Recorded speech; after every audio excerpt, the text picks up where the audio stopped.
Welcome. I'm E.G. Marshall. Ready, if you are, to probe once again into the depths of imagination and the heights of illusion. Illusion. What is life? A philosopher asked. And to answer his own question, he replied, life is an illusion, a shadow, a story. And this may well be. But in that event, we may well ask, whose illusions, whose shadow, whose story? Is this life only a dream? Are we characters in our own reverie?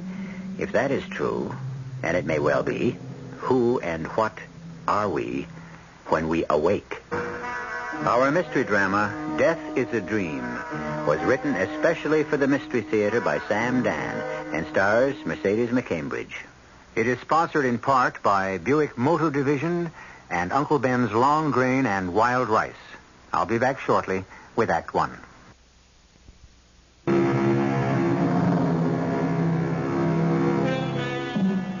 We are such stuff as dreams are made on, and our little world is rounded with a sleep. So said William Shakespeare, and so lives Mary Catherine Collins. Mary Catherine lives in a world of never-ending nightmare. It's a world of heart-stabbing terror and apprehension. Every night, there's the dream. The same dream. It refuses to leave her. She can only fight off sleep for so long, and then the dream once again overwhelms her. And each night, the dream is exactly the same in every minute detail. It's just the way it was when she dreamed it for the first time on that night of August the 14th. That night is seared in her memory forever. I see Joe. My brother Joe. And he's walking his beat. The night's dark, and a soft rain is falling, and drops of water glisten on his black policeman's raincoat. And he's whistling that tune, the tune I never heard anywhere else. And he always said, one day I'll tell you the name of it. And he's walking down that street, that old, tired, rundown street, alone, all alone. And because it's my dream, he doesn't see what I see, just around the corner. A man. It's too hard to make out his face in the dark, but he carries a box in one hand and a pistol in the other. And he's climbing out of the window of a warehouse just as my brother's about to turn the corner. And I scream, "Look out, Joe! Look out! He's got a gun! Joe!" But he didn't hear me. He didn't hear me. My brother never heard me.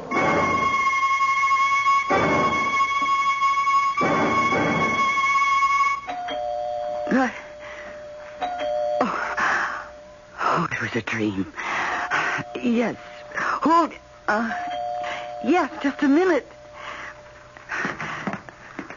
Who is it? Mary, it's Frank Miller. Oh. Guess what? What is it, Frank? Come on in. Mary, You're here because of Joe. Yes, Mary. Something has happened to Joe, and you've come to tell me yourself. Mary. Joe is dead. He's dead, isn't he? Why else would you be here at this time of the night? Joe's dead. Yes, Mary.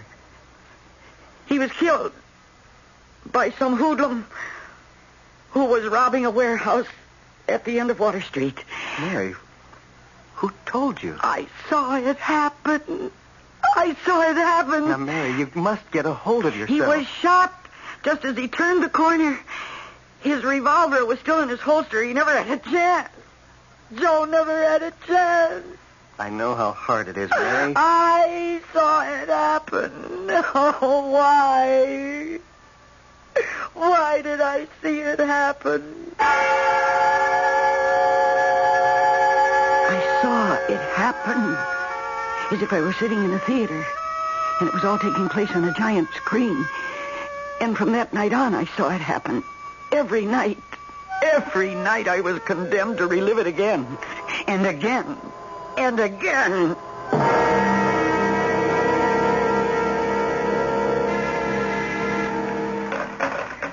Lieutenant Miller.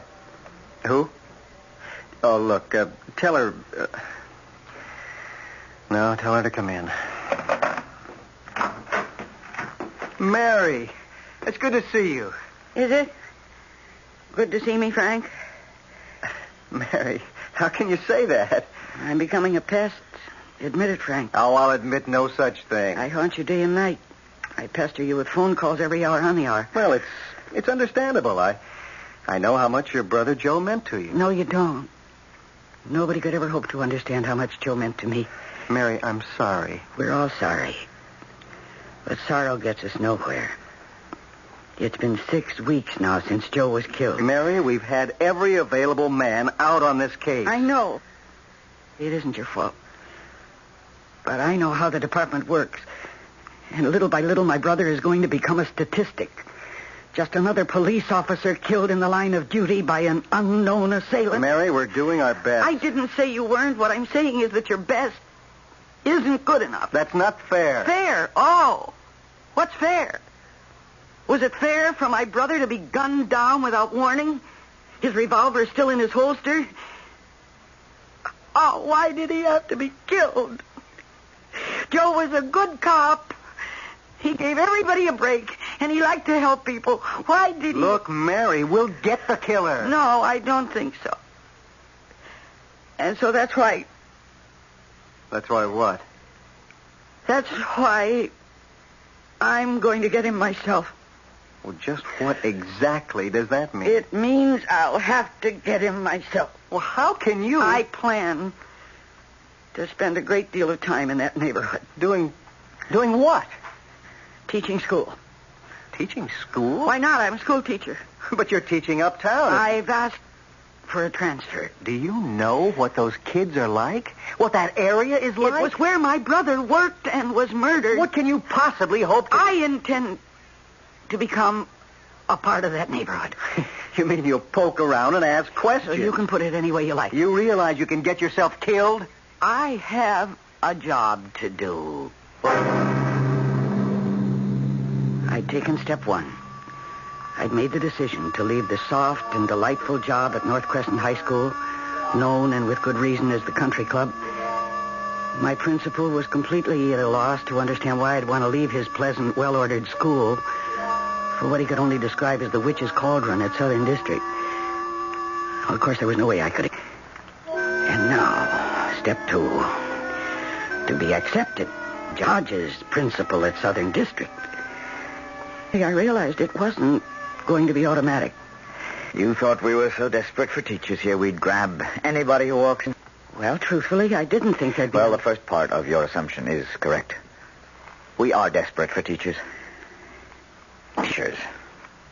That's why we have to be very particular. But I... Yes, Miss Collins. I have a good record. Miss Collins, tell me, what are you doing here? Oh, isn't that obvious? I want to teach English at your school. Why? Because I'm an English teacher. You've done more fencing in the 5 minutes you've been in this office than all the 3 Musketeers put together. You have had the plum of the system. A job at North Crescent, mostly motivated kids from comfortably situated families. 90% of them go on to college. Do you know what we... Oh, I think so. You think so? Miss Collins... I know. Are difficult children. Difficult? Yes. Children? No. These are only adolescents chronologically. Well, I felt that there was no challenge at North Crescent. I see. And that here I would be tested to the utmost of my ability. I want to see if I can measure up. Well, Mr. Hodges, won't you say something? Miss Collins, I am seldom, if ever, at a loss for words. But I simply cannot figure you out. You mean you don't believe me? I need teachers. Cavalier as I may sound, I need teachers. I work with seniors. Do you? Yes, especially with the advanced lit courses. Do you think you can... Shakespeare? I've done it. Okay. Good luck. We'll set up a program for you. Thank you, Mr. Hodges. And I know that I'll be successful. I'm sure you will. Provided you survive. And so the time arrived for me to report for my first class. And I paused at the doorway and looked into the room. My heart did more than sink. It died within me. That classroom was a madhouse. They were tough kids. I almost regretted my transfer, but I remembered my brother Joe, and I knew I'd have to go through with this somehow. I needed a reason to be in that neighborhood, and I had to start with a nucleus of friends, acquaintances. Hey, look at this. Hey, is this the teacher? Come on. What are you Hey, Teach, what are you doing now? Huh? This class. Hey, Teach, what are you doing tonight? Hey, look at her. Hey, Please. This class will come to order. Oh, I'm going to order a couple of beers. Hey, what are you going to have, Chuck? Who's got the dice? Let's get the game going. Now, you. you in the blue shirt, Yeah? you report to the principal's office. Oh, how about that? And you there with the red hair, will you please sit down? Oh, that's a wig. I'll take it off. The young lady near the window. Yeah, but she ain't no lady. Hey, there ain't no action around here. Let's dance. Let's move it. All right, now, turn off that radio. Hey, Teach, can I have the pleasure of this dance? I've seen her first. Will you please turn off that radio? Now, turn that off. I'm sorry, Mr. Hodges. It was a fiasco. I know. I was just across the hall. I saw it all. You saw it, and you permitted it. We have to find out if you can control these kids. You can empty the room by sending everyone to my office for discipline, but that's not teaching. I'm afraid you'd better go back to North. Oh, no, please give me another chance. Why? Because... I could understand it if you liked these kids, but you don't. Oh, I do, really. No. And they said the minute you walked in. They saw it. They felt it. They felt what?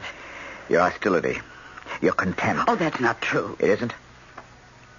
You are repelled by these youngsters, and it shows.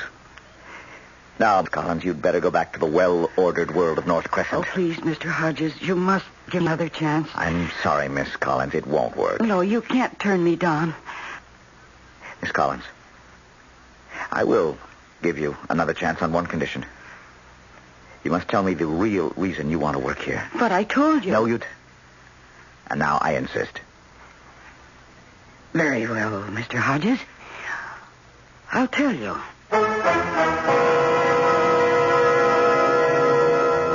Well, what will Mary tell him? The real reason?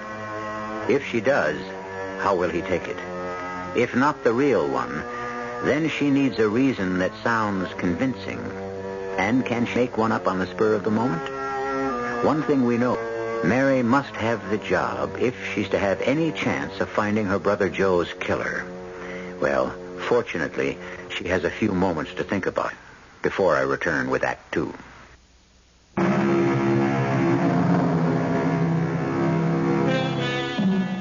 Things are seldom what they seem. Milk masquerades as cream. It's one of Catherine Collins' favorite verses. And now it's going to form a pattern for the next portion of her life. She is attempting to masquerade as a dedicated teacher in a slum-district school in order to find out, if she can, the identity of her brother's killer. But her first problem is to get the job. And John Hodges, principal, has very grave doubts indeed. Mr. Hodges, I agree. It's time we told each other the truth. Let's say it's time you told me the truth. My name, Collins. Does that mean anything to you? Collins. No, I don't think so. Well, almost 2 weeks ago, a police officer was killed in this neighborhood. Yes. Yes, I knew him. Officer Collins. I never even knew his last name. Everyone called him Joe. He was my brother. Oh, I am sorry. And then you know that he was an unusual man. Yes. He could have risen high. He could have gone far in the department, but he chose not to. He felt that good cops were needed in places like this. And I feel that if I could take his place somehow, if I could be the kind of influence in the classroom that he tried to be out on the street. Well, I won't be the one to refuse you. Oh, thank you, Mr. Hodges. Miss Collins, why do you think your brother was so successful with the people in our neighborhood? Well, I suppose he had a gift. He sure did. And do you know what that gift was? Like the people. That's 90% of what you need, Miss Collins. I had told him a half-truth, but it was enough to nail down the job. And now, in order to, I'd have to like those kids. But how? Okay, round one. Hey, Come fighting. All right, now. Now, calm down. Now, class, today I am going to introduce you to a man named William Shakespeare. Yeah, where is he? He's right here in my hand. Well, why should I want to meet him? What's in it for me? Uh-huh. That's a very good question. What is your name? Charlie, I believe, huh? Oh, yeah, good. Well, you should become acquainted with Mr. Shakespeare, because as soon as you go back to reform school... I'm too old for reform school. I go up to the big joint on my next rap. Well, either way, you're going to have a lot of time on your hands. And Mr. Shakespeare can make it pass very quickly.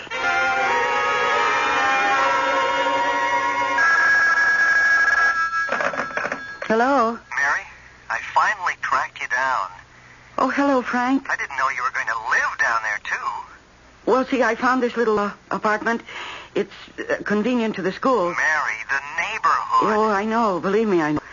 But people do live here. Mary, what are you doing? You can't go around asking people, do you know who killed police officer Collins? Yes, I understand. Well, then what are you doing? I don't know. Frank, it's just being here.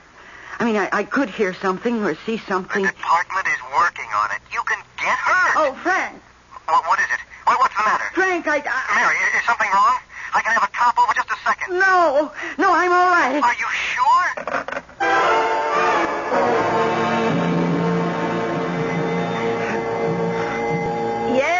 Yeah, I hear you. What's the matter? You think everybody's deaf? What do you want? Listen, I live upstairs in apartment 4F. Oh, yeah, you're the school teacher. Yes, I have to see the superintendent. Look, honey, down here we don't have no superintendents. We got I have to see him immediately. You can't do it. Why not? Because he's drunk. Look for yourself. You see? Sprawled all over the couch. Well, somebody has to do something. About what? There's a rat in my apartment. Only one? Oh, you're lucky. I just saw him. How do you know it's him? I was sitting at the telephone and I saw this enormous rat. You sure it wasn't a mouse? Oh, what's going to be done about it? You got a gun? Shoot him. Now, please. Okay. When Straw out here wakes up, I'll send him to your place. He'll bring up a broom handle or a trap. I don't know what he does. And what am I going to do in the meantime? About what? About the rat. I don't know. Try to make friends with him. I am friends with him. Well, the days passed and I couldn't make friends with anybody. In the class, I'd reached a point where I was being tolerated, but surely. And in the neighborhood, I was obviously alien clay. There was something different about me. My clothes, my accent. I had the look of somebody who didn't have to live there. And that made me suspect. And another thing, I was a teacher. I worked for the government, and the government always meant trouble. There were police, parole officers, and welfare investigators. I was beginning to feel very foolish. How was I ever going to get anywhere in finding Joe's killer? To whom could I talk? Well, hiya, Mary. Well, good morning, Charles. You saw because I called you Mary. No, it ain't as if we were in class. Hey, where'd you get the car? I didn't get it. I bought it. I earned the money, and I bought it. Oh, why do you always have to make a lesson out of everything? You're trying to tell me get a job, Charlie, be a good little boy, work hard, save your money, and one day you'll have enough to yes, buy... I suppose that is what I'm trying to tell you. Yeah, work is for suckers. There's a quicker, easier way. And the jails are filled with people who took it. Now, listen, Charles, you like this car. Well, I worked to put the money in the bank. The idea is not to put dough in the bank, but to take it out. Ah, but you have to deposit it first. No, you don't. Not if you walk in with a gun. But that's stealing. What about all the smooth, dignified, white-haired guys who steal millions and get away with it? Well, if you want to be a crook, why not be the best? Get yourself a good education so you can become one of the smooth, dignified, white-haired boys yourself. Do you mind? Why? I mean, is your way better? Do you want to spend your life in jail? Or be gunned down? Listen, Mary, what are you doing here? Making a living. Oh, come on. You don't have to work here. You're a class dame. What's your angle? Angle? Everybody's got an angle. Unless what? Unless you like it down here. But then you'd have to be nuts. All right, come on, you like it? All right, everybody, that's it. Now, for tomorrow, we have pages 30 through 45. What the heck is this? It's too much. Miss Collins? Yes, Tony, what is it? It ain't nothing. No, it isn't anything. Yeah, that's right. It isn't anything. Well, like I said, it isn't nothing. Anything. But, I want to tell you something. Yes? About Shakespeare. Oh? I used to think, Shakespeare, what gives was Shakespeare, but, all of a sudden, I seen it. I mean, I seen the guys for real. Is that so? Yeah, like you was reading, and you said, neither a borrower nor a lender be. Remember? That's Shakespeare, right? Yes, it's Hamlet. Yeah, this guy, Polonius says that, but that's what my old man, he should rest in peace. Yeah, that's what my old man always used to say to me. He'd say, Tony, don't borrow money off of a guy. Don't lend money off of a guy. And you'll be friends with everybody, you see? Yes, I see. This, Polonius, I hear what he says. Okay, he knows some fancy words my old man never heard of, but, this Polonius, he's my old man. Well, I'm happy to hear that. Yeah, I kind of miss the old man, and now I come across this guy, and, what I want to say is, thanks. Well, I'm sure you're welcome, Tony. Look, if there's something I can do for you, I mean, you name it. Is there something I can do for you? How could I ask him? How could I say, do you know who killed Officer Joe Collins? What kind of a question would that be? And where would it lead? And why would he know? But I finally promised that I would call on him if ever I needed help.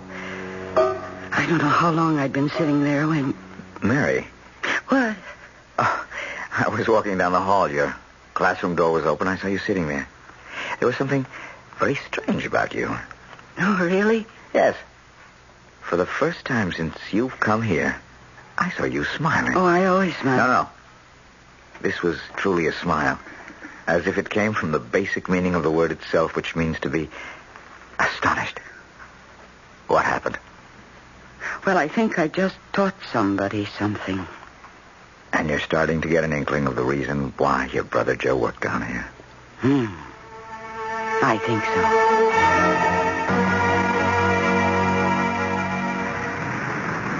Hey, Mary. Oh, hello, Dora. Did you tell your husband about the leaky faucet? Oh, yeah. He'll get around to it one of these weeks. Listen. Now, tell me if I'm talking out of turn. Are you on the lam? What do you mean? Oh, you know what I mean, kid. Do the cops want you? Well, what makes you think the cops want me? Because a cop has been around asking for you, a plainclothes guy. Well, then how did you know he was a cop? Oh, kid, I can smell him. He's in the hallway now. He is? Well, thanks. So you are on the lam. I didn't say that. Then what are you going back to your car for? Well, I just remembered. I have a date. Listen, kid, I'm glad to help. Now, before you come back, give me a ring, huh? I'll tell you if the coast is clear.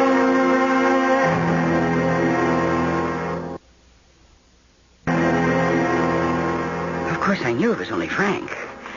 But I acted on the spur of the moment, and acted is exactly the right word for it. And Dora spread the word. The implication was that I was sort of hiding out down here. And instantly, my status changed. People no longer stopped talking when I passed by. I was no longer given guarded attention when I walked into a shop. Evidently, now I belonged. But I was getting no closer to my objective. How could I come out with the direct questions? I was becoming a part of the neighborhood, but I still wasn't getting anywhere. Give it up, Mary. Frank, I can't.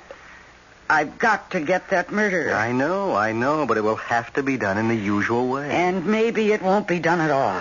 That could happen. And the killer goes free, is that right? What am I going to do? Come home to where you belong. No, I belong where I can find Joe's killer. But it hasn't worked. Help me, Frank. How? Tell me how I should go about it. I don't know what moves to make. There are no moves you can make. I mean, if you were in my place, you are a trained detective, what would you do? Well, I'd have stool pigeons out. We did, but nobody picked up the slightest rumble. Very well, the informer angle has been covered. Then what? Well, the truth is we're doing what you're doing, and with no more success. What's got us licked is if we could only get a description, any kind of description. Then we could ask definite questions. We could ask, do you know a guy who codes like this or that? But there are no witnesses. What? What did you say, Frank? I said, there are no witnesses. But that isn't true. What isn't true? There was a witness. Mary, what are you saying? There was a witness. There was a witness.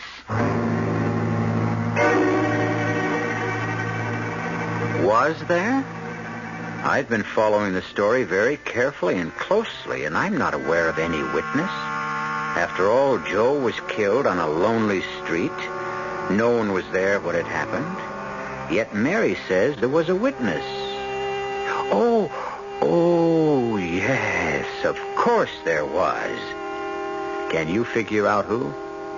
It should take you more than a few moments, and by that time, I shall return with Act 3. Joe Collins was killed in the line of duty. He was walking along a deserted street late one rainy night, doing his job, walking his beat. Someone shot him down and fled, and 2 months have gone by, and the police are no nearer to catching the killer than they were the night it happened. Only his sister has discovered the one element that is absolutely vital to the successful capture of the criminal. Or so she says. Mary, there were no witnesses. No one saw it happen. That isn't true. Someone did see it happen. Who? Me. What? I saw it happen. Mary, you weren't there. I didn't say I was there. I said I saw it happen. But how could you possibly... Because I dreamed about it. Oh, Mary. That night you came to my apartment to tell me yourself, remember? I remember. And you will also remember that I knew it before you even told me. Yes, I remember. Well, how did it happen that I could even tell you where? At the end of Water Street. And remember, you were shocked. Remember, you said, Mary, who told you? At the time, I was upset and nervous. How would I know that it was Water Street? I saw Joe turn that corner.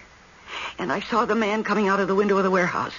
And I saw that he had a gun, and he fired as soon as he saw my brother. I am the witness because I saw the whole thing. All right, Mary. Fine, tell me, what does the killer look like? What? Well, you say you saw the killing. Describe the killer. Is that an unfair question?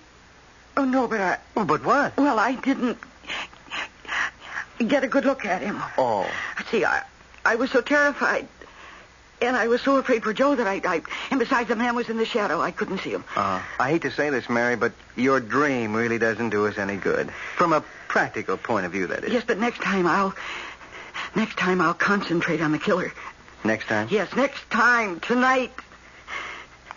Every night I dream this dream, Frank. Every night. And this time I'm not going to fight it. I'll wait for it gladly. I'll welcome it. And this time I won't look at my brother. I'll look at the killer. Joe!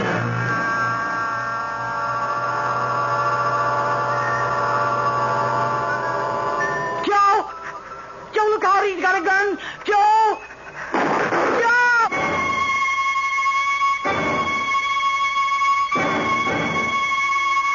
I tried to look at the man in the shadowy darkness, but I couldn't take my eyes off my brother.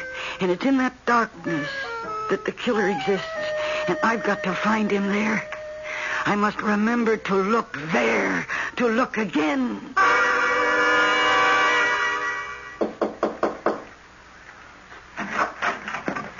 You sent for me, John? Oh, I'm sorry. I didn't know there was anyone here with you. Hi, Titch. Well, what's the trouble? You'll have to go to the police station and identify your car. Why? Well, it seems Charles here and a few of his buddies took your car and went joyriding and then piled it up against a telephone pole. They would have abandoned it except for the fact that a police cruiser happened along. The rest got away. Charles was caught. Oh?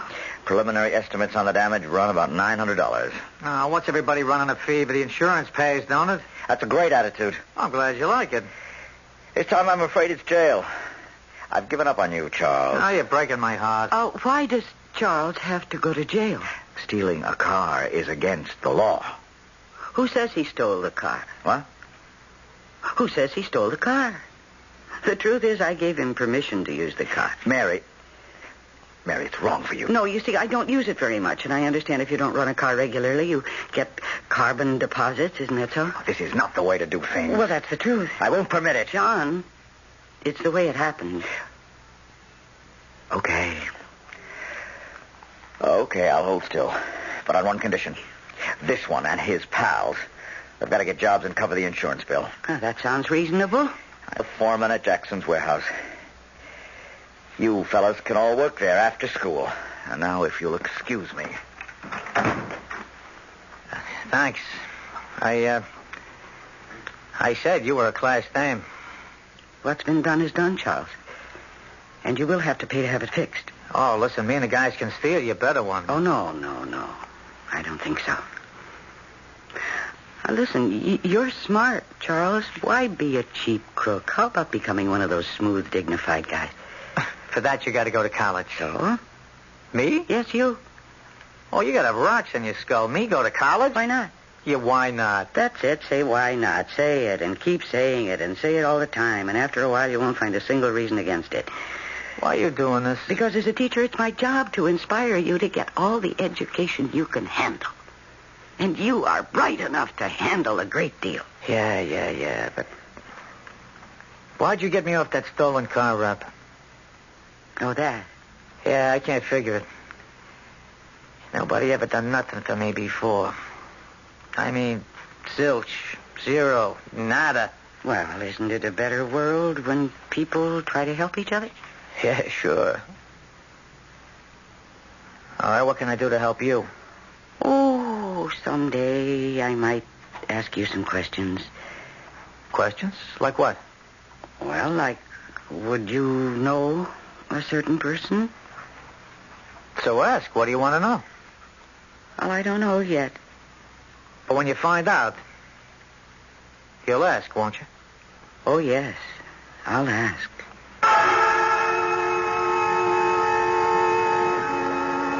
Joe! Joe, look out! Look out, he's got a gun! Joe!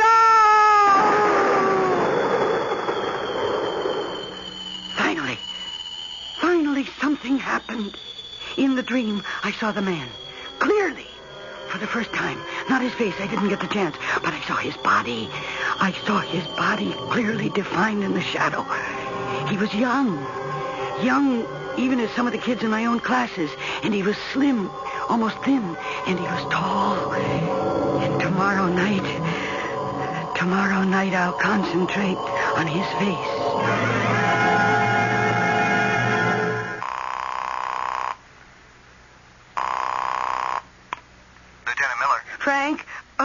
Frank, suppose I could give you a description of the killer. That'd be great. But where would you get it? Well, every night in my nightmare, I see him more and more clearly. You mean you want a jury to believe that a man you see in a dream is Well, the why killer? not? I've seen all the rest of the crime. Can you imagine what a defense attorney would do with you on the stand? Frank, the man I see in the dream is the killer. We'll need more than a dream to convict. Well, maybe you do, but I don't. And what does that mean? Well, that means that I can handle all of it myself. Mary, you're not saying what I think you're saying. The murderer who killed my brother will be dealt with, if not by the law, then by me. Mary! I'm asleep. I must fall asleep. Right now. Now, while I'm still calm and relaxed. I need all my energy to look into that shadow along the wall of the warehouse. I've got to see his face tonight. I must see his face the face of the killer. And then I shall hunt him down. Tonight. Tonight I will see. Joe! Look out, he's got a gun. Look out, Joe. That tall kid with the blonde hair and the scar across his... Oh, my God! It's Joe!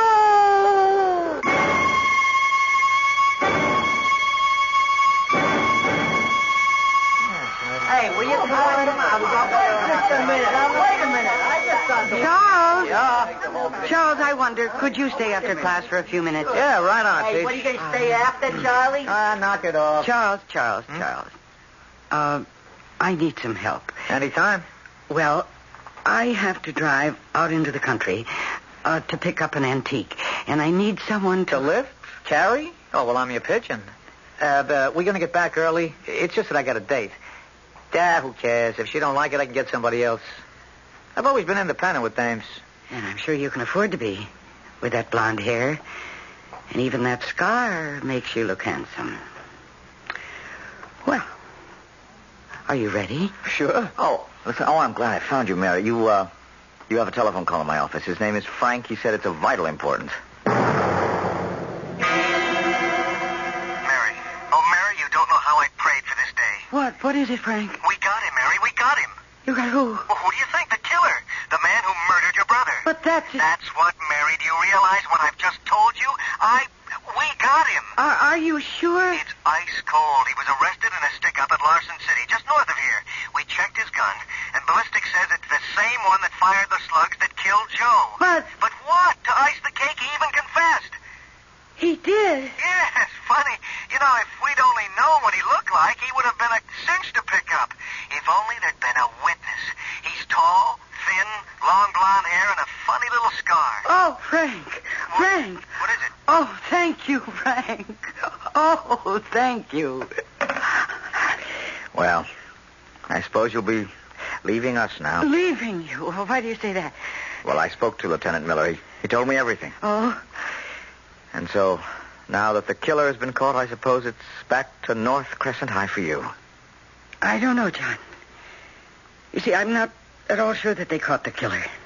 But they say the man's confessed. Or they may have caught the man who pulled the trigger, but the killer is still here. The killer is here in these streets. The killer is what you and my brother Joe kept fighting against day and night. The poverty and the hopelessness and the feeling that nobody gives a damn. Hey, Miss Collins, are we going? Oh, no, Charles, no. I changed my mind. Oh, okay. Look, anytime I can help. Oh, you've already helped me. Yeah? How? Oh, you'll never know. Well, I'll see you in class tomorrow. Tomorrow and tomorrow and tomorrow creeps on in this petty pace from day to day. Shakespeare. Right, Teach? Right.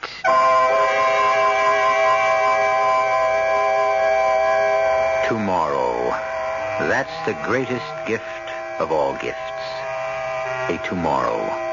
And Mary Catherine Collins will make sure of that by working today and every day with the kids that Joe loved so much.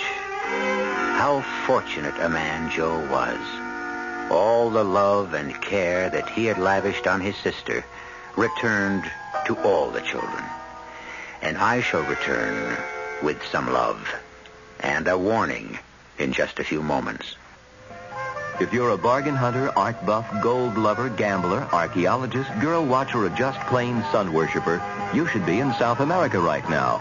Braniff International will fly you to the land where the American dollar is still worth $1, and where, like the opposite of a King Midas, everything you touch seems to be half the price you'd expect to pay.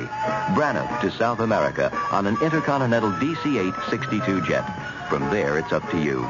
The thick green jungles of the Amazon, the thin blue mountain air of the Andes, noisy Indian markets, or the noisy Rio Festival, tranquil monasteries, or even more tranquil stretches of palm-fringed beach. Ask your travel agent about Braniff's South America, an adventure and a bargain in flying colors.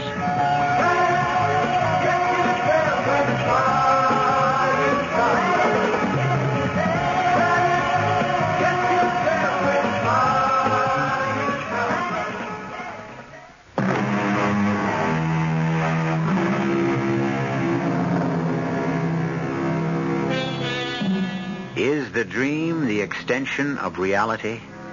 Who can say? It was given to Mary to dream of her brother's death. Why? And to see the face of his killer. The true face. Not the visage of a man, but the entire countenance of society. The crucible wherein the killers are formed. Here is also a crucible, and we form one of these stories for you 7 times a week. Our cast included Mercedes McCambridge, Michael Wager, Bob Caliban, Jack Grimes, and Bryna Rayburn.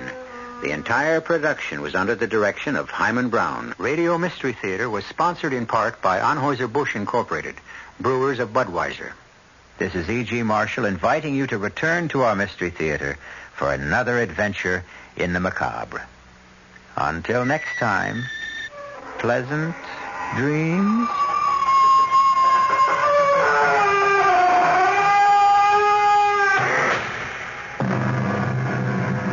Tonight's WOR Mystery Theater was also brought to you in part by ShopRite Supermarkets, where you get a lot more for a little less.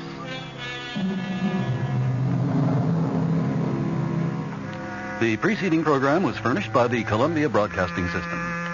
Your dial is set for news with John Scott reporting.